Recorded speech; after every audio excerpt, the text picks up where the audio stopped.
Maulang hapon po sa inyong lahat at maulang gabi sa inyo at ito panibagong pagtatapos na naman ng araw at ito napakalakas ng ulan dito sa Parañaque. Ayan, maraming salamat po sa Panginoon at ligtas na naman natapos yung ating buong maghapon sa pakikipagbardagulan sa trapiko. Ayan, bigla yung napakalakas na ulan at may mga part na hindi inuulan. Ayan, baka hindi malaman kung paano ang nangyayari sa mundong ibabaw. Ayan, wala ditong ulan pa sa may paakyat ng Skyway. At mega love shoutout po sa ating lahat at mag-iingat po tayo dahil medyo madulas ang kalsada. Yung ibang part kasi ng Metro Manila sa ngayon ay nag-uulan. Ayan at patuloy lang po tayo at tapos na naman yung isang araw na pagtatrabaho natin. At sa mga kaibigan nating subscriber, maraming salamat po sa inyong pagsuporta. Doon din po sa ating mga kaibigang OFW, ingat po tayong lahat kung saan bansa man kayo naroroon. Ayan, tuloy-tuloy lang po tayo at panibagong araw na naman po ang natapos natin sa araw na ito. Ayan, dito tayo ngayon sa may tollgate, ngunit ayaw itaas yung barandilya ng machine, only in the Philippines. At medyo nagtatagal, wala yatang tao doon sa boat. Ayan, antay-antay lamang po kung ilang minuto tayo dito maghahantay. Buti pa doon tayo sa Casa Umabante. Ayan, wala yata, walang tao, natutulog yata yung tiller dito sa boat na to. Nawawala, calling the attention of Beijing, calling the attention of the lady or men here in the boat. Ayan, wala talaga, walang luminitaw kahit multo man lamang. Ala, nasaan kaya yung dito, yung may sala. Ayan, sa wakas tumating din sa loob ng 2 minuto. Ay, nakalabas din yung isang sasakyan. Ay, salamat po Panginoon, nakaabante rin. Ayan, tayo naman ay napakadali nang makalabas sa tollgate, pero yung iba ay iwan ka na nangyayari. Only in the Philippines. May machine nga, ayaw naman magbasa. Ayan, anyway, maraming salamat pa rin sa Panginoon at natapos na rin yung ating panibagong araw sa pagkikipagbardagulan. Ayan, kung nakikita nyo mga amigo, mga amiga, ayan, medyo doon sa nakikita nyo maliwanag yung ibang lugar, pero kung napapansin nyo nag-wiper tayo doon sa simula ng ating pagbibideo kasi biglang bumubuhos yung ulan na napakalakas. Ayan, tuloy lang po, enjoy lang po tayo sa ating ginagawa sa ating trabaho para sa ekonomiya ng pamilya. Sana naman gumanda na nga yung ekonomiya natin at medyo taas-taasan naman sana yung sweldo natin ng kasi sa mahal na mga bilihin ngayon patuloy na tumataas ang mga bilihin pero malabo yatang bumaba at simula yata nung ewan, basta sana maging maganda naman, maging positive naman yung ating ekonomiya sa mga darating na buwan at taon. At sana madalas maranasan ng ating mga anak yung ginhawa sa buhay.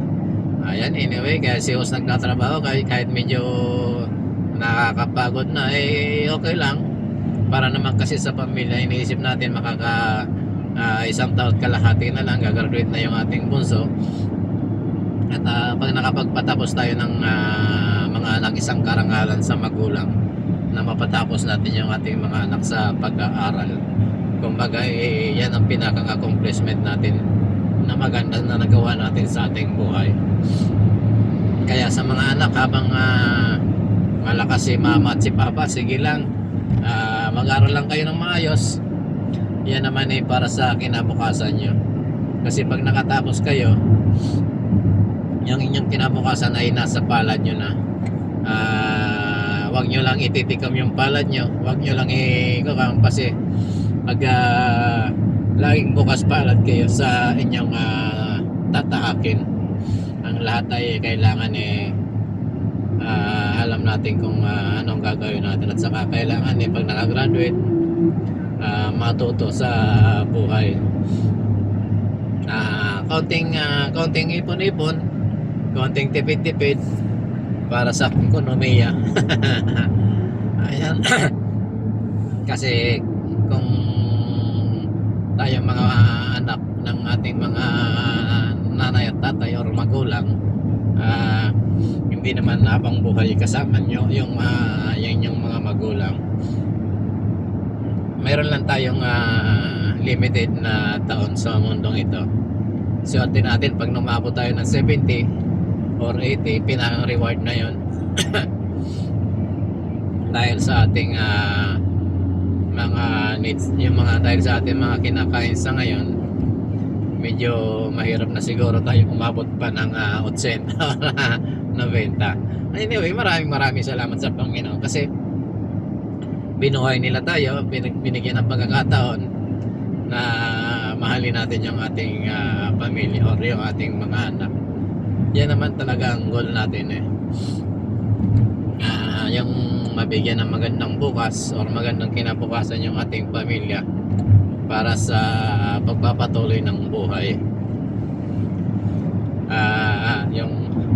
Yung iba po dyan pinag-aaral ng mga magulang, nagpapakahirap sa abroad, ngunit iba-iba yung inaatupag. Sana yung mga personal na kailangan natin, yung mga personal na pangangailangan natin or needs natin, isang tabi muna natin. Wag nating hayaan manaig yung hindi magandang pangyayari sa ating buhay. Iwasan din po natin yung gumawa ng hindi maganda. Mahalin po natin yung ating mga sarili, lalong-lalo na yung ating mga magulang, kasi kapag nawala na sila, mararamdaman po natin yung pangungulila sa kanila. Kaya habang buhay pa yung mga magulang natin, iparamdam natin yung pagmamahal. Hindi yung sasabihin nyo na pag nasa higa na yung mga magulang natin, sa kanya sasabihin na mahal ko kayo, nanay, tatay. Hindi na nila po maririnig yun.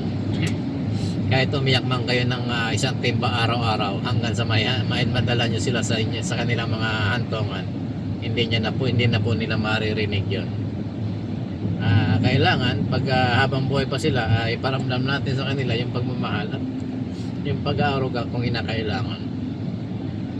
Kasi para sa akin bilang magulang, siyempre ayoko rin na pahirapan pa yung mga anak ko. Kung ako magkakaroon ng problema sa katawan, ayoko silang maghirap pa para sa akin. Ang gusto ko lang laging masaya yung mga anak ko. Ganyan ang iniisip ng mga magulang, yung kaligayahan ng mga anak o ng pamilya. Kagaya nito, kailangan natin magtrabaho kasi kung hindi, paano naman yung pamilya natin, paano naman na pagkain nila sa araw-araw, paano naman yung pag-aaral kung titigil tayo sa pagtatrabaho. Ayan, anyway guys, medyo volume yung traffic dito sa may Magallanes, all the way yata to hanggang doon sa may Pasay. Nandito pa lang po tayo yung paakyat ng airport kasi matraffic na rin, pero mas matraffic yata yung papunta ng Buendia, Makati. Ayan, tsaga-tsaga lang at makakarating din tayo. At siya nga pala guys, Tuesday, ngayon medyo hindi pa naman Holy Week, hindi pa naman weekend, pero ito na ngayon ang mga sasakyan, volume na mga amigo amiga, tsaga-tsaga lamang po. Ayan, anyway, maraming salamat po sa lahat ng mga sumuporta at sumubaybay sa ating mga video at nag, na patuloy na naniniwala sa atin. Ayan, salamat po. Ayan po, panoorin nyo yung traffic ko hanggang saan. Explore the traffic in Skyway. Tingnan nyo lang po, ayan. Panoorin nyo po kung hanggang saan naabot yung ilang minuto ito o kaya oras itong trapiko na to. Nagsimula po tayo dito sa may Taguig, malapit sa TISDA, sa may AFP gate 1. Ayan, dito lamang po yung AFP gate 1 sa may katabi lamang po ng TISDA Women's Center. TWC.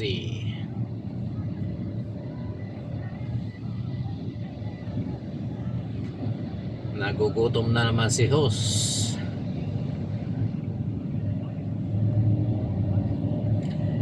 Time check nga pala is 5:42 na ng gabi dito sa ating mahal na inang bayan. At shoutout sa mga Pilipinong nasa kalsada, sa lahat ng Pilipino.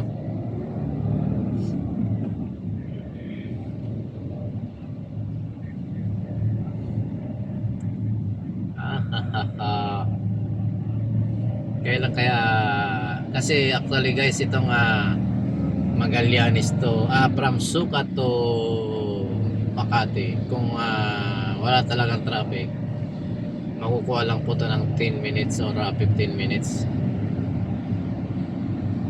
Malapit lang to guys, kung tutuusin, gawa ng siyempre sa sobrang dami ng sasakyan, tapos sa samahan pa ng ulan, ayun, nagkaka-traffic talaga. Ito yung rush hour sa hapon na napaka-traffic. Samantalang nung siguro mga 80s to, mga 80s ganon, mga 90s, wala pa masyadong traffic dito sa expressway. Kahit na wala pa kasi yung Skyway noon, na kahit nasa baba ka noon, hindi masyadong matraffic eh. Kasi hindi masyado marami, hindi kagaya ngayon napakarami talaga sasakyan sa kalsada. Dumadami rin kasi yung tao, yung population ng Pilipinas, kasabay ng pagdami ng tao, yung pagdami din ng mga sasakyan na tumatakbo sa bawat kalsada natin dito sa Pilipinas. Dumadami yung sasakyan pero yung mga kalsada hindi naman lumalaki. Ayan ang katotohanan.